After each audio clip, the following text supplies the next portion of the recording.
Oke, halo semuanya.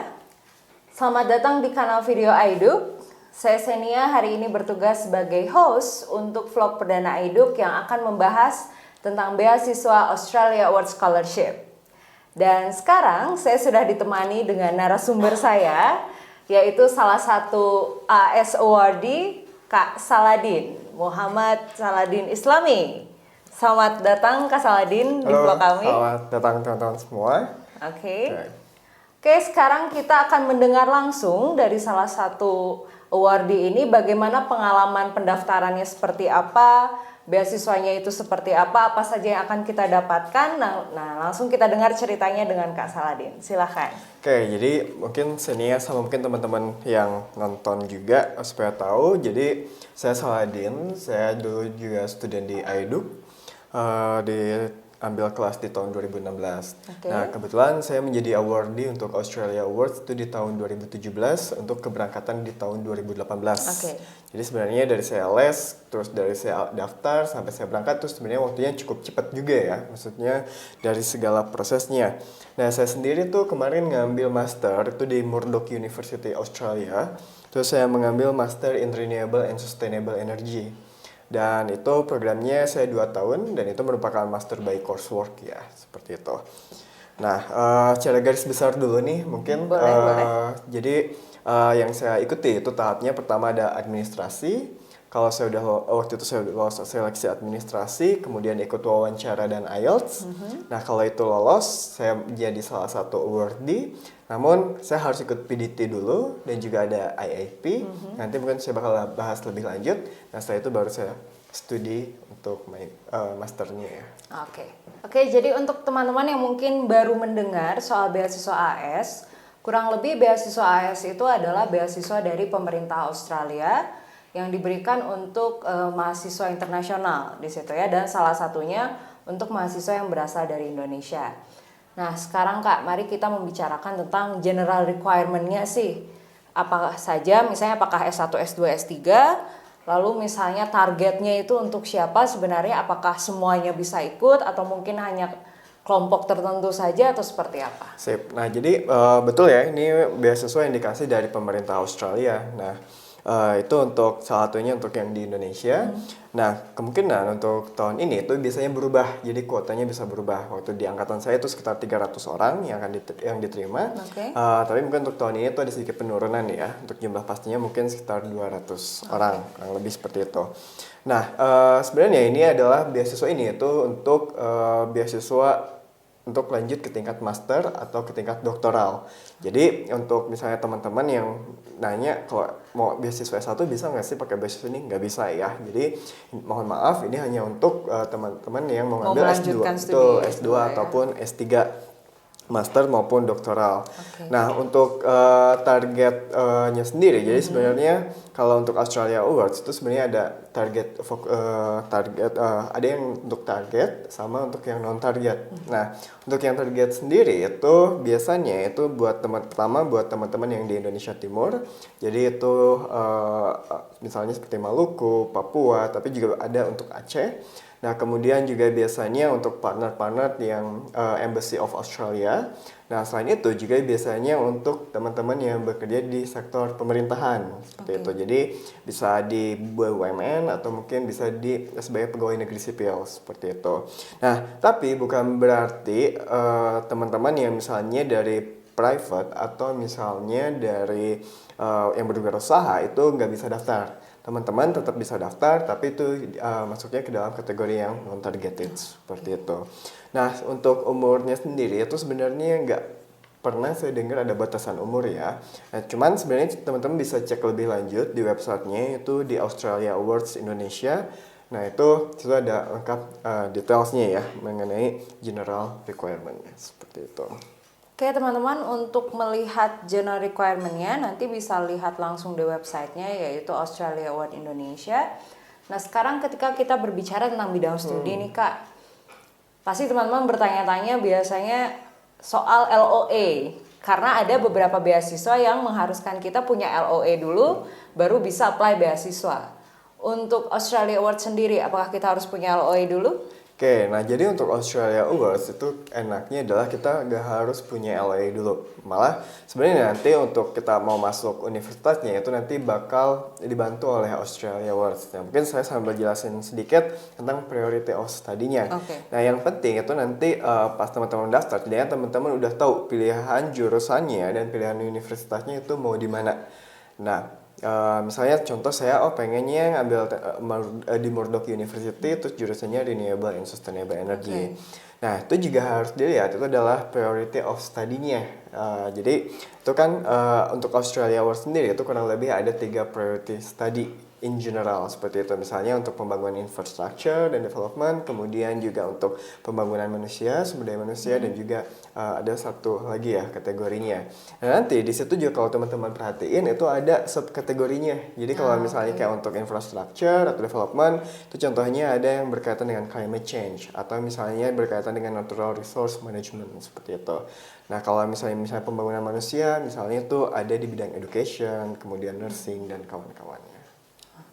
Oke, nah tadi kita sudah berbicara tentang general requirement ya Kak. Nah sekarang kalau misalnya wah kita tertarik nih, mungkin teman-teman yang mendengarkan mulai tertarik untuk daftar, itu tanggal pendaftarannya kalau untuk tahun ini dari kapan sampai kapan nih Kak? Apakah masih dibuka? Betul, jadi untuk Australia Awards sendiri itu pembukaan tiap tahunnya selalu sama ya, dimulai dari tanggal 1 Februari sampai tanggal 30 April. Jadi masih ada waktu ya? Betul, jadi kalau misalnya teman-teman sekarang baru lihat nih channel kita itu masih ada sekitar 6 minggu lagi buat daftar di Australia Awards.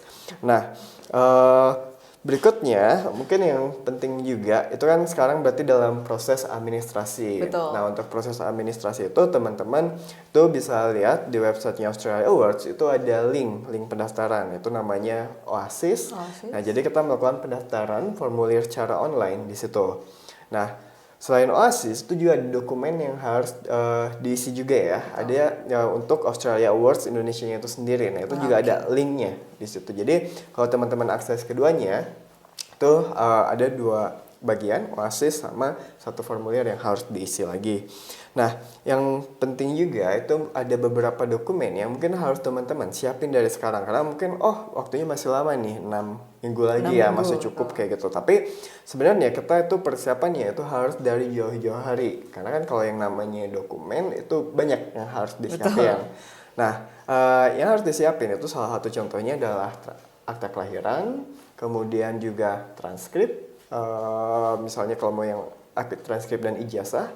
Jadi kalau misalnya yang mau master berarti yang harus dilengkapi itu adalah transkrip S1 sama ijazah S1-nya. Nah, sedangkan kalau misalnya mau lanjut S3 berarti transkrip dan sertifikat pendidikan sebelumnya ya, S1 dan S2-nya seperti itu. Nah, kemudian yang penting juga itu kita harus punya IELTS kayak gitu, atau misalnya ini kan kita bicaranya kuliah di luar negeri. Betul. Ya. Biasanya IELTS atau kalau nggak IELTS itu pun harus berusaha berupa TOEFL. Skor kemampuan bahasa Inggris ya. Skor kemampuan bahasa Inggris. Nah, cuman yang penting itu adalah pastikan itu dari lembaga yang yang mengeluarkan IELTS atau mengeluarkan TOEFL-nya. Jadi nggak bisa itu berupa TOEFL prediction misalnya. Jadi itu memang harus tes aslinya ya, seperti itu. Nah, terus juga yang penting nanti kalau misalnya kita mau nentuin nih mau master atau dokter, itu juga nanti ada beberapa ketentuannya sendiri seperti itu. Oke, untuk kita lihat dulu deh master nih misalnya Kak. Apakah ada perbedaan tertentu antara kita mengambil S2 di Indonesia dengan S2 di Australia? Ada perbedaannya nggak sih Kak untuk master? Pertanyaannya menarik nih. Jadi kalau misalnya antara master di Indonesia sama di Australia itu agak sedikit berbeda. Nah, ini juga yang penting karena nanti ketika teman-teman nentuin jurusan atau nentuin universitas harus dilihat. Nah, di Australia itu master ada 2 jenis. Ada master by coursework atau master by research. Walaupun ada juga yang sedikit kombinasi antara coursework dan juga research seperti itu. Nah, bedanya apa? Kalau misalnya master by coursework, itu teman-teman full selama masa kuliah teman-teman itu teman-teman bakal face to face dengan dosen. Jadi bentuknya kayak lecture di Indonesia, ada assignment-nya, terus juga ada ujiannya. Seperti sudah biasa kita jalani betul ya. Kita jalani biasanya. Terus kalau master by research itu biasanya full dari awal sampai akhir itu berupa research. Jadi seperti hampir sama kayak ambil doctoral degree kayak gitu. Nah, terus yang penting juga buat teman-teman yang ambil master by research atau misalnya master by coursework tapi ada komponen research-nya minimal 50%. itu kita harus bikin research proposal. Sama seperti teman-teman yang mau ngambil beasiswa untuk S3 atau doktoral kayak gitu. Jadi emang kita harus nyiapin research proposalnya. Nah selain itu juga penting misalnya kita udah punya bayangan dulu nih kira-kira universitinya mau di mana seperti itu. Karena jangan sampai misalnya kita mau riset tentang A tapi ternyata di university itu nggak ada supervisornya atau justru di university itu nggak ada jurusannya kayak gitu. Seperti itu. Jadi itu poin yang penting juga ketika memilih jurusan. Oke, nah ini ada salah satu hal yang harus diperhatikan. Jadi nanti misalnya untuk teman-teman yang berminat mengambil S2 di Australia, harus dipikirkan juga apakah ingin mengambilnya Master by Coursework, tadi apakah Master by Research. Karena nanti akan ada perbedaan pada saat pendaftaran ya. Betul. Kalau misalnya teman-teman hanya ingin, oh saya mau mengambil yang sudah biasa kita jalani di Indonesia, yaitu Master by Coursework misalnya, itu tidak perlu research proposal. Tapi jika teman-teman mau mengambil Master by Research, atau tentunya teman-teman yang mau mengambil S3 itu perlu membuat research proposal lagi begitu ya. Nah sekarang kita kembali lagi nih ke proses pendaftaran. Biasanya di formulir online itu kan banyak yang harus kita isi ya.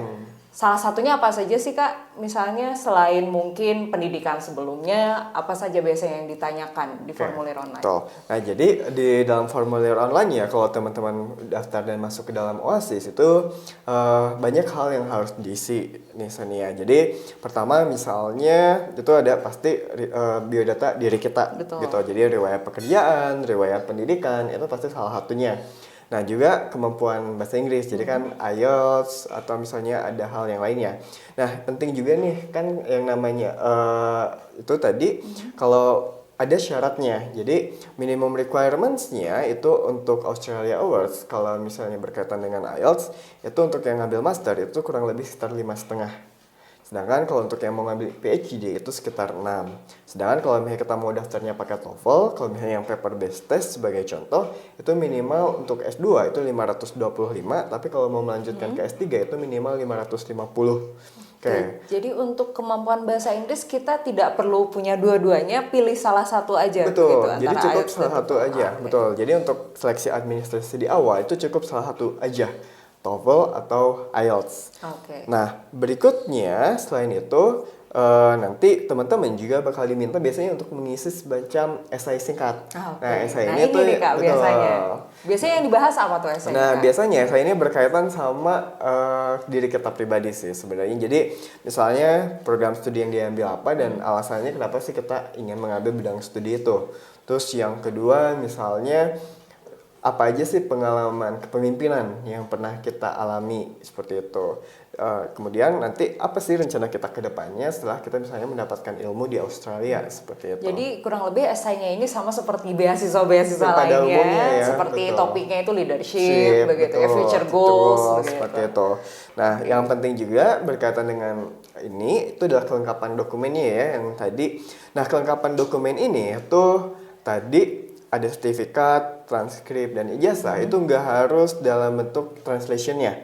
Oke, jadi belum nggak harus misalnya akte lahirnya harus translate dulu, betul. Jadi nggak perlu ditranslate dulu, tapi yang paling penting itu harus disertifikasi, betul, harus certified. Jadi kalau misalnya itu maksudnya certified itu bisa certified notaris atau misalnya certified dari yang ngeluarin Lembaga dokumennya, betul.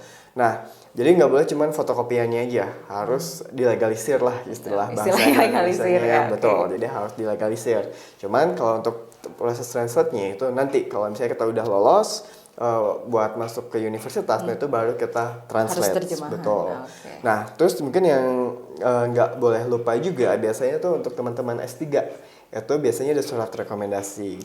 Nah, surat rekomendasi ini itu academic reference ya. Jadi biasanya kalau untuk teman-teman S3 itu kita bisa menggunakan academic reference dari misalnya supervisor S2 kita seperti itu. Nah, sedangkan kalau untuk teman-teman yang rencana ngambil S2 itu sebenarnya nggak perlu academic reference seperti itu. Nah, yang penting juga itu adalah kalau misalnya tadi untuk teman-teman S3 itu juga biasanya untuk Australia Awards itu yang ditargetkan adalah teman-teman yang mengajar di universitas ataupun juga misalnya teman-teman yang bekerja di lembaga riset seperti itu. Jadi itu juga cukup membuat kompetitif. Sudah lebih spesifik ya, betul, targetnya. spesifik, betul. Oke, nah berarti tadi berkaitan dengan surat rekomendasi nih Kak, biasanya suka banyak sekali yang ditanyakan begitu ya. Nah karena ternyata untuk yang S2 itu tidak perlu academic reference, tapi apakah kita tetap perlu professional reference Oke. di situ? Nah, untuk lembaga rekomendasi dari pekerjaan itu juga sebenarnya sifatnya opsional ya buat teman-teman yang S2. Jadi sebenarnya mau dilampirkan atau tidak dilampirkan pun nggak masalah. Nah, cuman itu harus dicek lagi apakah di tahun ini ada perubahan, atau misalnya kalau teman-teman mau daftarnya tahun depan itu harus dicek lagi. Karena kan ini sifatnya dinamis ya, selalu ada perubahan, betul. Oke, nah tadi kita berbicara tentang proses pendaftaran nih Kak ya. Nah sebelum kita ke proses berikutnya yaitu wawancara, biasanya jarak antara ditutupnya pendaftaran ini hingga ke pengumuman wawancara itu berapa lama Kak? Oke, jadi penutupannya itu kan sekitar 30 April ya teman-teman. Nah, biasanya itu kita bakal dapat pengumuman apakah kita lolos ke sesi selanjutnya itu di bulan Juli.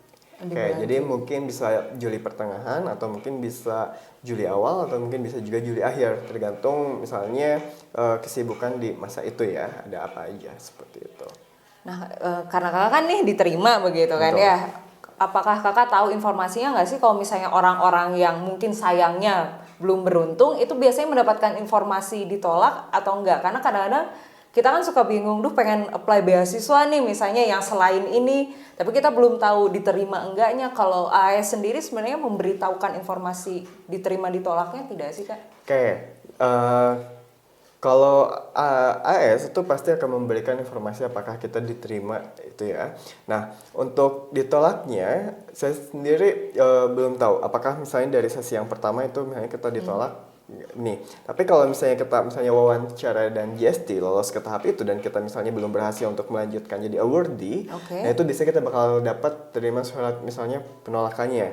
Dan di situ itu bakal ada informasi kayak misalnya oh kemarin kenapa kita misalnya belum bisa menerima teman-teman kayak gitu. Nah itu bisa digunakan sebagai bahan evaluasi buat kita. Jadi mereka akan memberikan feedback Betul. mereka. Oh, Memberikan menarik feedback. ya. Betul. Oke, sekarang kita udah masuk ke tahap wawancara dan IELTS-nya ini Kak. Nah, biasanya menjadi pertanyaan teman-teman itu siapa yang mau wawancara dan apa pertanyaan yang diajukan oleh pewawancaranya. Oke, nah untuk wawancara dan IELTS ini, jadi setelah teman-teman lulus administrasi itu biasanya bakal dilakuin untuk teman-teman yang tinggal di Indonesia Barat itu biasanya di Jakarta. Tapi kalau misalnya untuk teman-teman yang di Indonesia Timur itu bisa tergantung ya, itu bisa specific location, bisa mungkin misalnya di Bali atau mungkin ada beberapa tempat lainnya, termasuk kalau misalnya yang ada di Sumatera juga seperti itu. Jadi itu akan bergantung. Nah, wawancara itu sendiri itu biasanya bakal diadain sekitar bulan Juli atau bulan Agustus. Dan dia biasanya nggak selalu berbarengan dengan IELTS. Biasanya mungkin bisa jadi IELTS-nya dulu baru wawancara atau wawancaranya dulu baru IELTS. Dan itu biasanya ada jedanya kurang lebih mungkin sekitar 3 hari. Jarang biasanya ada yang jedanya 1 minggu ya, seperti itu. Nah setelah itu di wawancara ini teman-teman itu yang di pewawancaranya itu kurang lebih untuk beasiswa yang mau ngambil master itu ada 2 pewawancara. Nah sedangkan kalau misalnya untuk yang mau ngambil S3 itu biasanya ada 4 pewawancara. Nah pewawancara ini itu adalah akademisi dari akademisi di Indonesia sama perwakilan akademisi dari Australia. Dan biasanya itu perbandingannya selalu 1:1. Jadi pasti ada akademisi dari Indonesia, ada akademisi dari Australia. Termasuk itu juga ada perbandingan gendernya juga 1:1. Kayak gitu. Jadi misalnya 1 dari Indonesia, 1 dari Australia, terus satunya wanita dan satunya laki-laki gitu ya. Seperti itu. Nah, untuk yang diwawancara sendiri, materinya itu sebenarnya konteksnya itu berkaitan dengan apa yang kita tulis. Jadi sebenarnya nggak akan jauh melenceng. Yang essay itu tadi. Essay itu tadi, betul. Makanya penting ketika kita nulis essay itu beneran pure dari diri kita sendiri kayak gitu, karena itu akan lebih mudah kalau misalnya kita menjelaskan sesuatu berdasarkan tulisan kita sendiri. Jadi ini mungkin lebih ke kayak afirmasi dan konfirmasi ya, kayak betul nggak sih apa yang dia tulis, terus juga dicek lagi ya, mungkin ada yang belum tertulis secara detail, karena kan ada jumlah kata juga ya kurang lebih, jadi itu yang harus dipersiapkan kayak gitu. Nah selain itu juga mungkin yang cukup menarik itu biasanya emang pertanyaan-pertanyaannya akan relevan dengan apa yang kita tulis kayak gitu, makanya kenapa ngambil jurusannya, terus ditanya pengetahuan Terus kita, berhubungan dengan future goal kita itu ya. goal kita itu Oke. betul. Nah kalau pada saat pelaksanaan wawancaranya nih Kak, mungkin kalau misalnya kita melihat dari IELTS speaking test misalnya, itu kan satu orang satu begitu ya, tapi ada juga yang wawancara beasiswa itu sebenarnya dilakukan secara bersamaan beberapa orang, tapi dibatasi dengan sekat-sekat begitu misalnya. Nah kalau AS sendiri seperti apa Kayak, nah pelaksanaannya? waktu itu untuk AS sendiri itu biasanya betul ya, jadi satu orang bakal berhadapan dengan 2 orang ya. Nah itu biasanya ada beberapa ruangan, jadi mungkin simultan, misalnya untuk satu waktu yang sama itu bakal mungkin ada sekitar 5 atau 6 ruangan yang dipakai. Jadi ada sekitar 5 atau 6 orang yang diwawancara.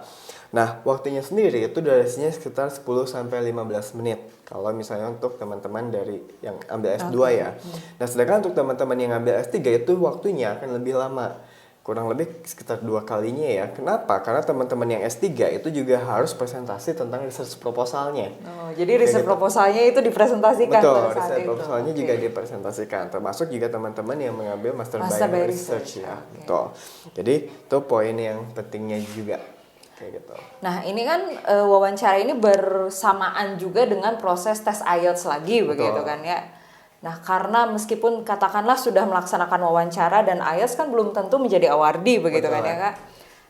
Berarti biaya IELTS-nya apakah kita mengeluarkan lagi karena kita belum pasti jadi betul. awardee apa bagaimana tuh Kak? Nah, jadi teman-teman kan di awal seleksi administrasi itu harus tetap mengumpulkan IELTS ya. Betul. Dan itu harus IELTS yang terbaru, yang belum kadaluarsa. Artinya kalau misalnya terakhirnya 30 April, teman-teman itu misalnya minimumnya itu 30 April 2018. Kayak gitu. Jadi kalau misalnya kita misalnya pakai IELTS 2017, nah itu Sudah expired. sudah expired, betul. Nah itu penting juga, jadi kelengkapan dokumen tuh harus dipastiin. Jadi jangan sampai ada dokumen yang gak lengkap. Terus IELTS juga misalnya harus misalnya untuk ijazah harus dilegalisir. Terus juga untuk IELTS harus yang terbaru itu pastikan terpenuhi ya seperti itu. Terus ada aplikasi tambahan itu juga pastikan terpenuhi. Nah kenapa sih AS itu ada IELTS lagi gitu? Padahal kan kita udah ngumpulin IELTS ya. Kenapa kita harus IELTS lagi? Nah IELTS yang kedua ini itu akan dibayari oleh AS. Jadi ini termasuk biaya oleh AS. Nah, tes IELTS ini itu tujuannya adalah untuk menentukan kelas di PDT. Jadi ada yang namanya pre-departure training. Ketika sudah diterima itu.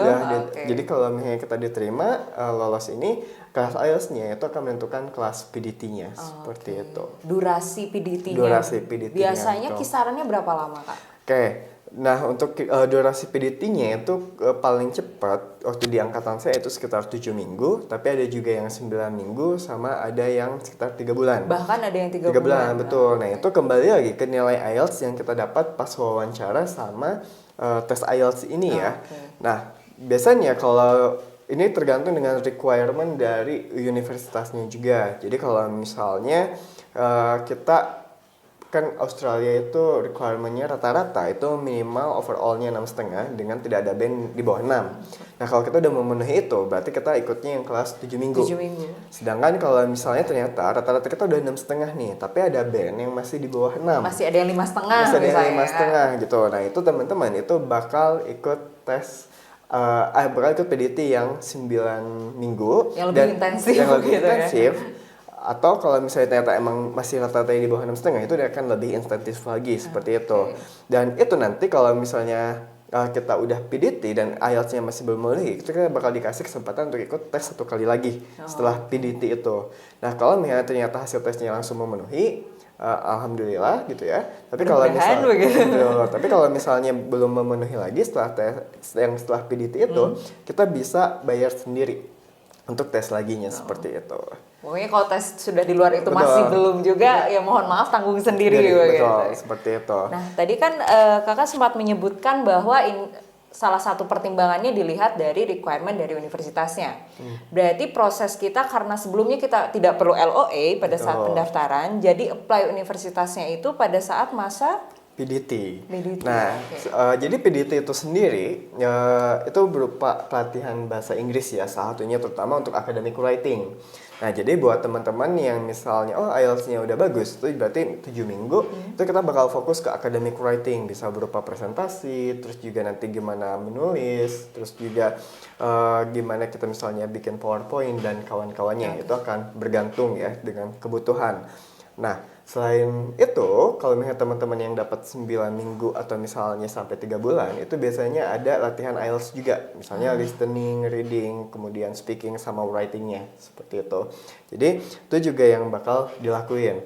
Nah, selain akademik, fokus ke akademik, kita juga kan karena namanya kita kuliah di luar negeri ya, Betul. kita bakal belajar tentang culturalnya. Jadi misalnya kayak culture-nya Australia itu seperti apa, terus Supaya kita tidak culture shock di sana ya. dan bahkan nanti juga ada penjelasan tentang culture shock. Culture shocknya seperti apa, bakal kayak gimana, makanannya itu seperti apa.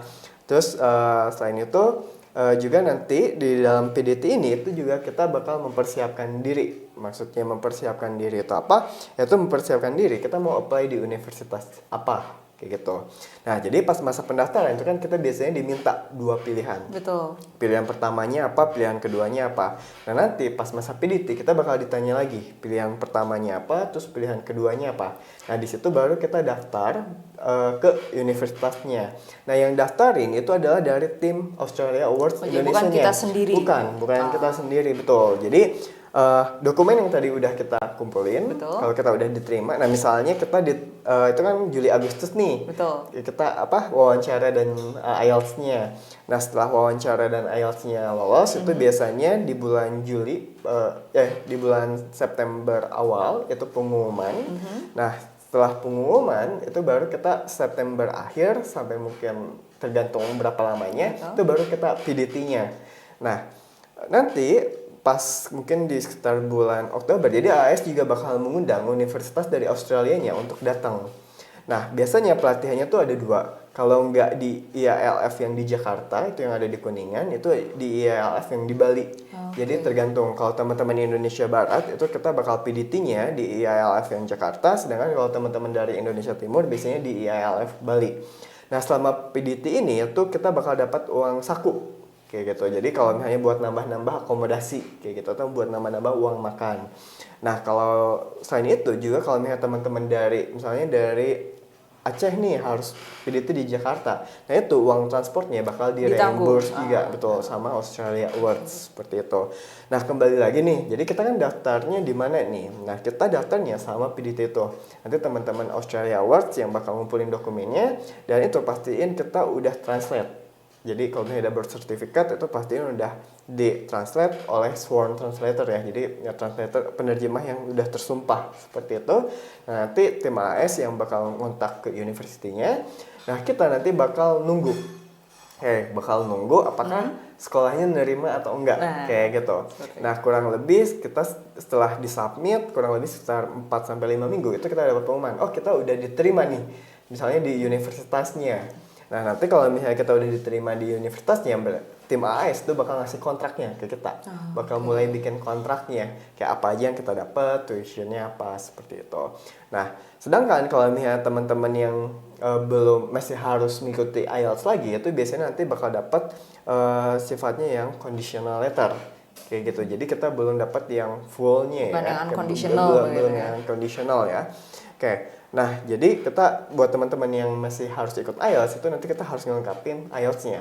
Kayak gitu sampai nanti IELTS-nya oke, nanti jadi unconditional letter, jadi offer dari universitinya, nah baru kita bakal dikasih kontrak dari Australia Awards-nya. Oke, wah menarik sekali ya. Dan ternyata teman-teman pada saat proses pre-departure training ini untuk kontennya sendiri disesuaikan dengan nilai IELTS kita sebelumnya. Betul. Ya. Apabila kita nilai IELTS-nya sudah mencukupi, maka biasanya fokusnya ditekankan pada academic writing dan juga cultural-nya ini ya, soal budaya nanti selama di Australia akan seperti apa. Nah, untuk yang IELTS-nya mungkin masih kurang, nanti akan ditambahkan dengan ya lesson soal IELTS-nya itu sendiri begitu ya, Kak. Nah, yang mau biasanya teman-teman tanyakan nih, Kak, kita kan sudah mengajukan ibaratnya 2 pilihan, kurang lebih saya akan mengajukan 2 pilihan ini pada saat pendaftaran.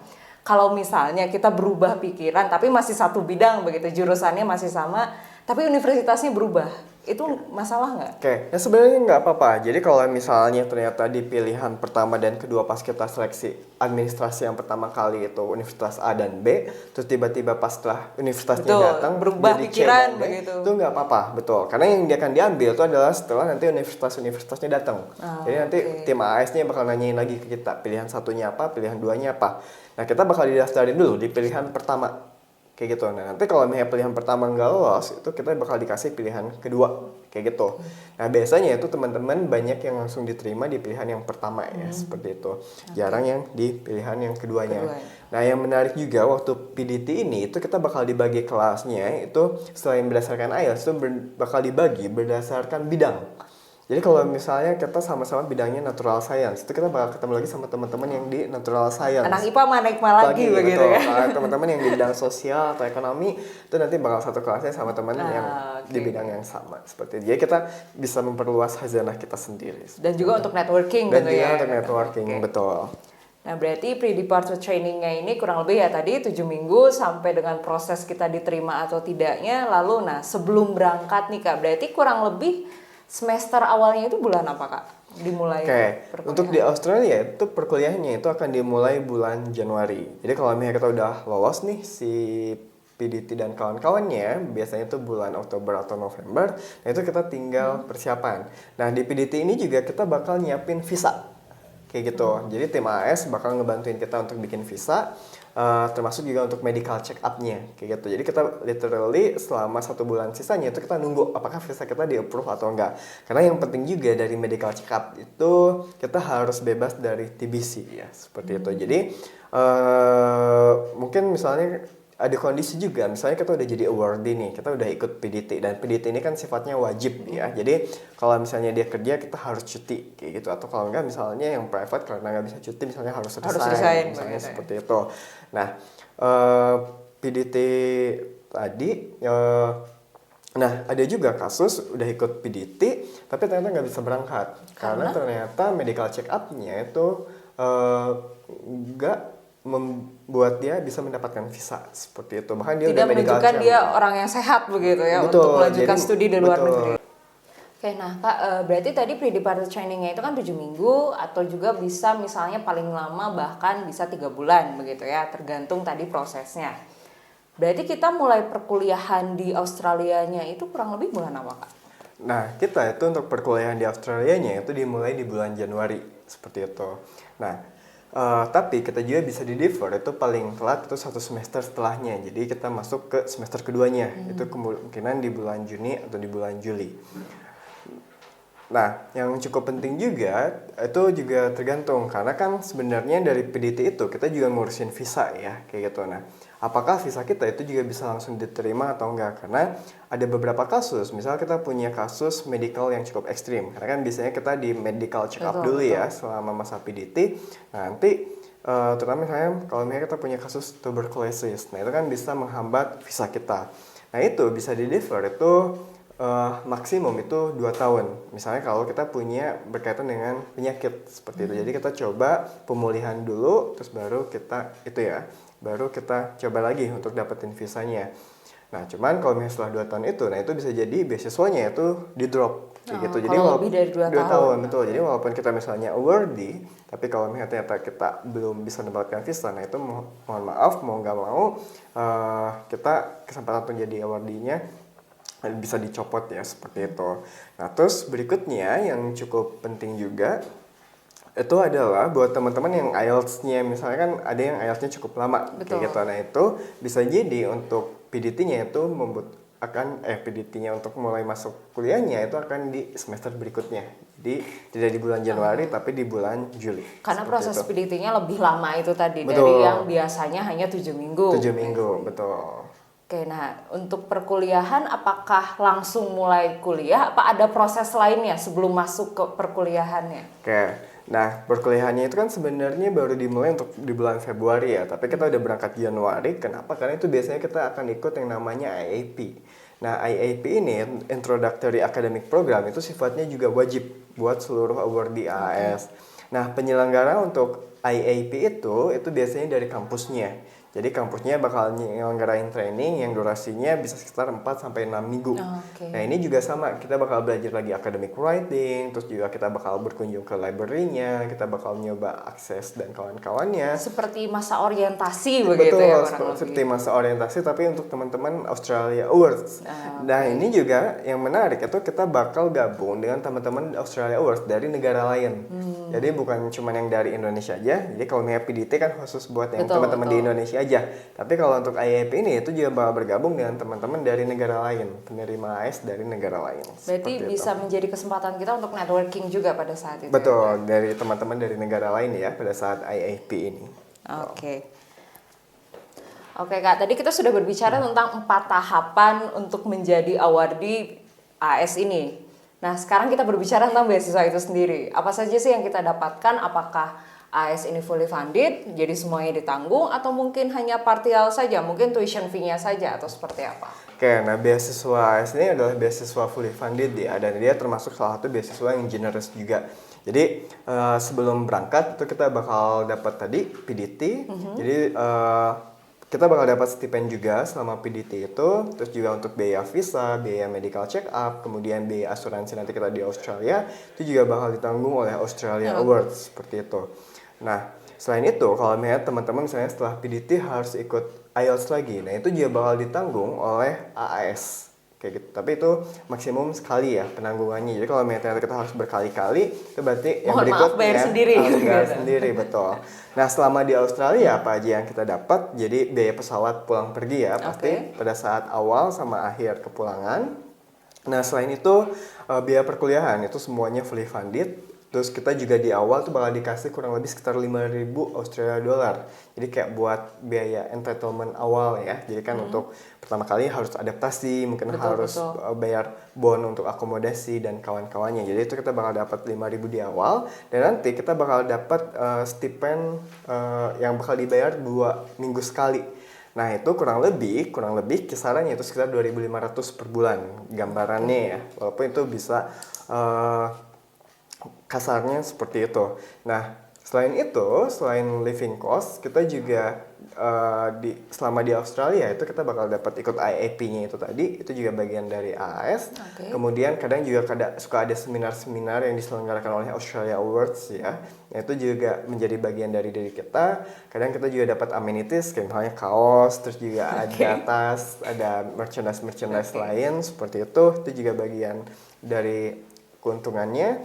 Nah, untuk perkuliahan sendiri itu biasanya kita dapat juga tambahan 500 per semester untuk misalnya biaya tutorial atau misalnya untuk biaya-biaya fotokopi dan kawan-kawannya yang berupa sifatnya reimbursement ya.